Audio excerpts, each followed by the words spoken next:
शामिल हैं। नूरुल हक कादरी जो कि आजाद उम्मीदवार के तौर पर इलेक्शन में हिस्सा ले रहे थे, केपी सेनेट इलेक्शन में वो भी कामयाब हो चुके हैं। नूरुल हक कादरी आजाद उम्मीदवार की हैसियत से ये गैर हतमी और गैर सरकारी नताइज हैं जो आप तक पहुंचा रहे हैं। नूरुल हक कादरी भी आजाद उम्मीदवार की हैसियत से कामयाब हो चुके हैं। दिलावर खान JUI से इनका ताल्लुक है, ये भी केपी सेनेट इलेक्शन में कामयाब होने वालों में शामिल हैं। JUI से इनका ताल्लुक, दिलावर खान भी केपी सेनेट इलेक्शन में कामयाब हो चुके हैं। गैर हतमी और गैर सरकारी नताइज जो कि आप तक पहुंचा रहे हैं, उनके मुताबिक आजाद 6 अराकीन हैं जो कि कामयाब हुए हैं और इनमें आजम सवाती भी शामिल हैं।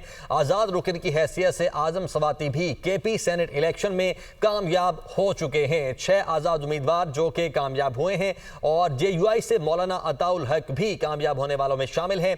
केपी सेनेट इलेक्शन में मौलाना अताउल हक भी, जिनका ताल्लुक JUI से है, वो भी कामयाब हो चुके हैं। 2 उम्मीदवार JUI से हैं जो कि कामयाब हो चुके हैं और आजाद 6 उम्मीदवार हैं जो कि कामयाब हुए हैं। पाकिस्तान पीपल्स पार्टी के 2 उम्मीदवार और पाकिस्तान मुस्लिम लीग नून का भी 1 उम्मीदवार, जबकि JUI से ताल्लुक रखने वाले मौलाना अताउल हक भी कामयाब होने वालों में शामिल हैं।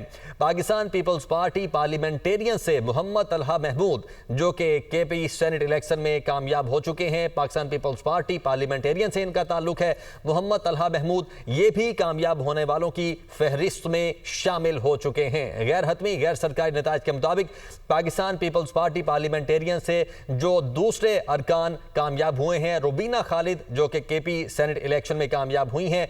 Pakistan peoples party parliamentarian